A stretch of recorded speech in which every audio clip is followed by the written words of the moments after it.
Эй, вы когда-нибудь задумывались, какие безумные традиции до сих пор практикуются в разных уголках нашего мира? Сегодня я расскажу вам о ритуалах, от которых челюсть отвисает, такие, что и вообразить сложно, что они реальны. В этом видео вы узнаете о самых странных обрядах, которые будто бы пришли к нам из далекого прошлого. Начнем наше путешествие в мир, где реальность зачастую выглядит как фантастика.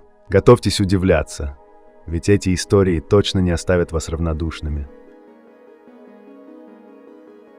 Начну свою подборку с африканского континента, где, как известно, сохранилось больше всего коренных племен. Африку сложно представить без экзотической кухни. Многие жители континента регулярно едят мясо диких зверей.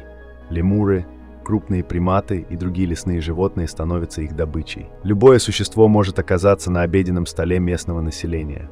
Например, в 2014 году в одном районе Конго было съедено порядка 11 миллиардов фунтов мяса диких существ. Для жителей Европы эти данные могут звучать пугающе, однако это реальность Африки. С древних времен местные племена рассматривают мясо диких животных как изысканный деликатес. У некоторых племен просто нет альтернативы, кроме как охотиться на диких животных ради пропитания. Более того, употребление в пищу мяса обезьян, чьи гены близки к человеческим, иногда сравнивают с каннибализмом. Ученые давно подтвердили, что вирусы вроде ВИЧ и Эболы передаются через потребление такой пищи. Неудивительно, что множество болезней пришло к нам именно оттуда.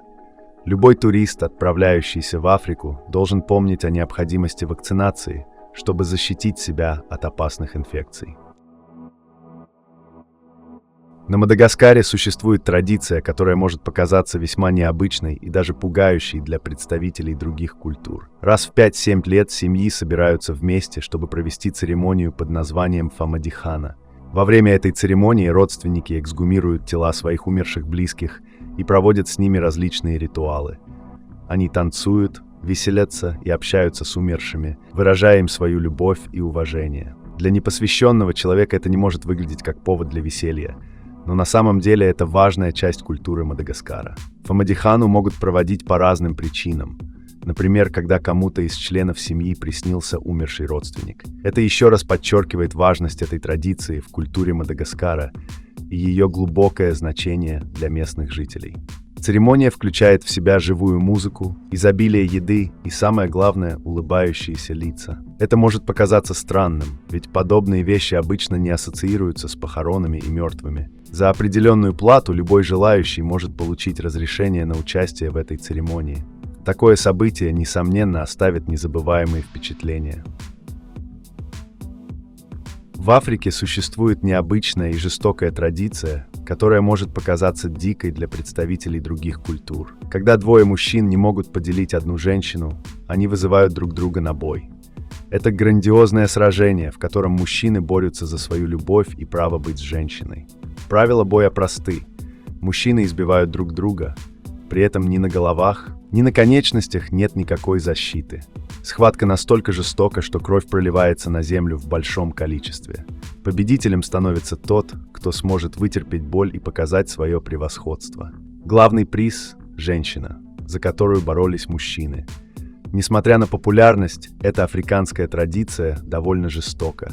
Боль во время боя невыносима, и иногда мужчины погибают. Женщина в этой ситуации ничего не решает. Она выходит замуж за победителя. Можно только представить, как трудно быть женщиной в Африке, и как незавидна участь слабого пола в большинстве африканских стран. У племени Масаи, которое проживает на территории Кении и Танзании, есть необычная традиция. Они считают слюну магическим веществом и верят в ее защитную силу. Когда рождается ребенок, родители приветствуют его плевком, веря, что это защитит малыша от злых духов. Также представители племени плюют на руки перед рукопожатием, чтобы очистить их и защитить себя от возможного негатива. Это явление является обычным для Масаи и демонстрирует их глубокую веру в чудесную силу слюны. Навозные жуки – уникальные создания, которые, как и люди, используют в качестве навигационной системы Млечный Путь. Это, пожалуй, единственное, что можно назвать прекрасным в этих жуках. Название насекомых говорит само за себя. Их вкусовые предпочтения связаны с навозом.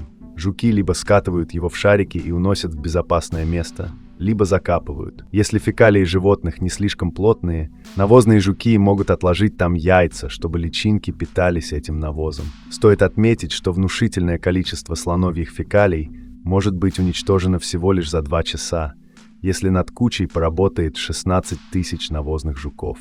Я надеюсь, вы поняли, что выгребные ямы африканским племенам не нужны. Они с успехом используют навозных жуков.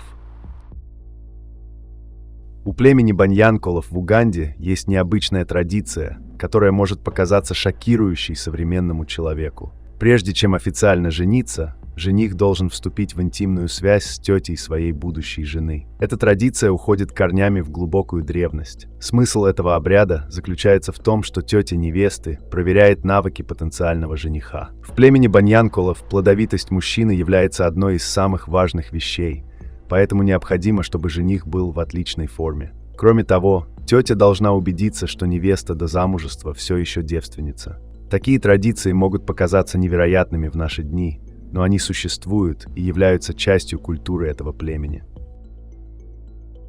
Если у вас слабые нервы и желудок, а также имеется живое воображение, то можете пропустить эту часть ролика, потому что то, что происходит в племени Чева в Малави, может вызвать крайне неприятные симптомы. Эта традиция действительно шокирующая и касается омовения умершего человека, но совсем не так, как происходит в цивилизованных странах. Сразу после смерти остальное племя переносит человека в священное место и приступает к ритуалу так называемого омовения. Трупу перерезают горло, и затем в это отверстие закачивается вода.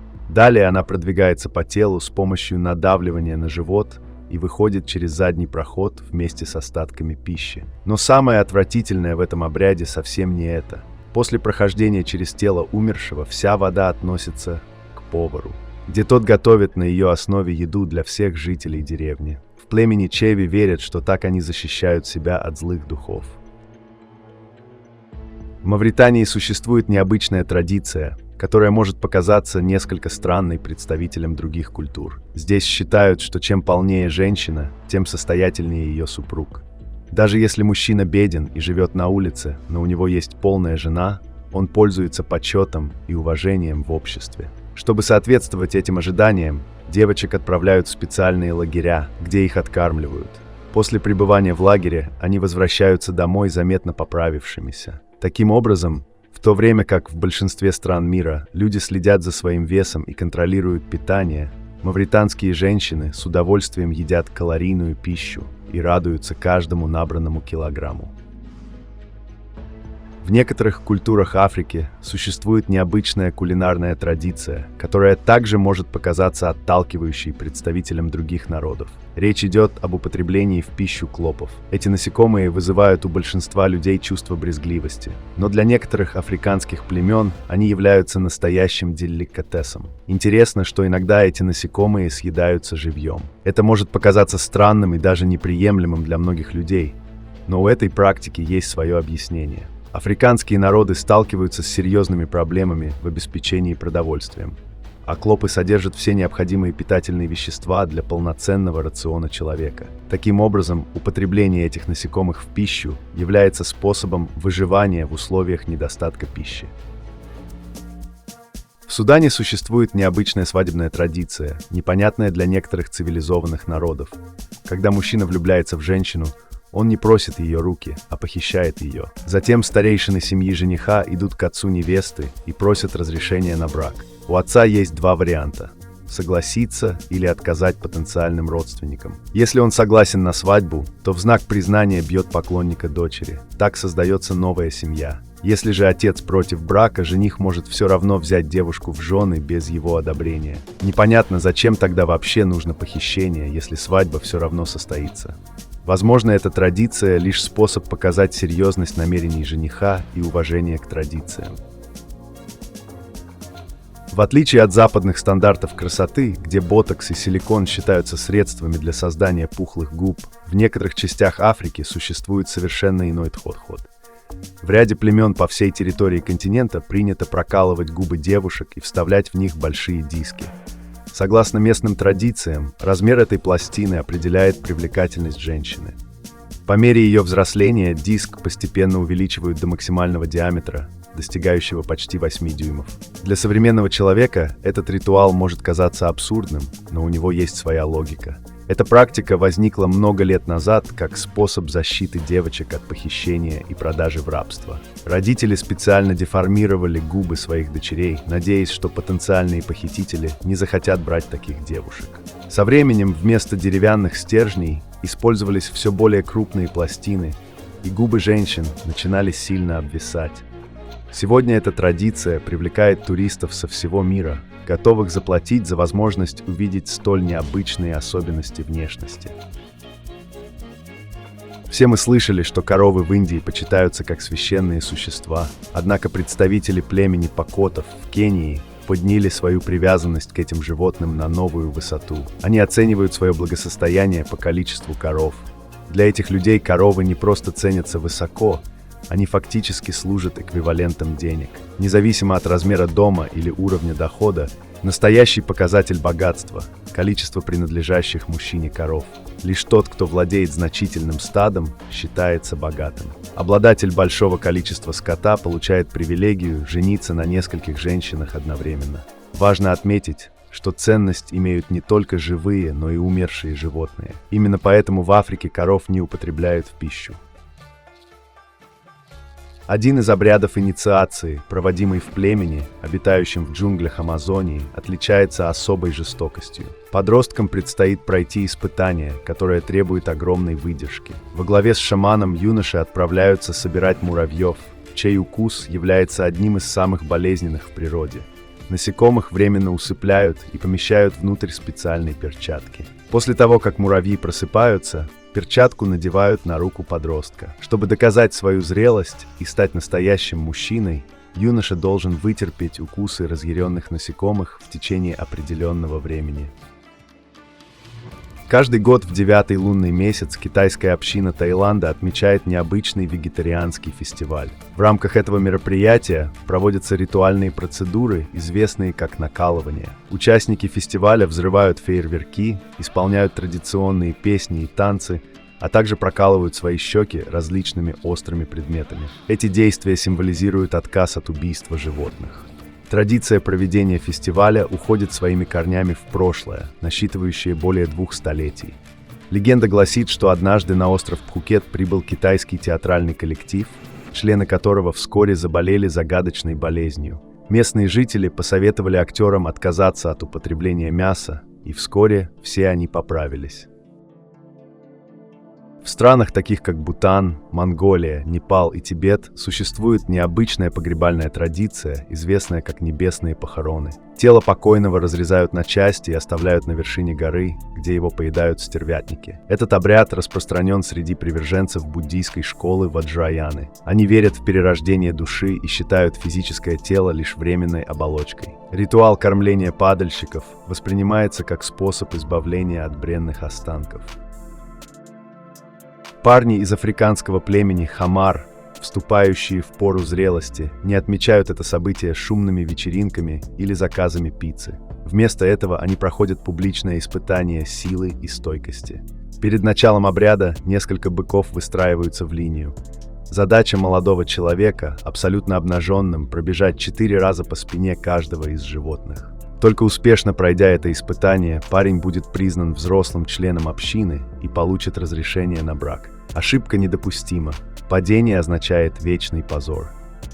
Коренные племена разных стран и континентов живут по своим уникальным правилам. Традиции, культура и образ жизни местных народов могут показаться некоторым людям весьма суровыми и даже примитивными. Но именно это придает им такую яркую индивидуальность. То, что для племен естественно, для нас часто вызывает недоумение, страх или даже шок. А у меня, друзья, есть для вас интересное предложение. У вас есть уникальная возможность стать частью нашей команды. Если вы владеете навыками видеомонтажа, можете озвучивать ролики на русском, английском и других языках, или же пишите интересные сценарии. Мы будем рады с вами поработать. Пишите в нашего телеграм-бота. Ссылка в описании. На сегодня это все. Всем пока-пока.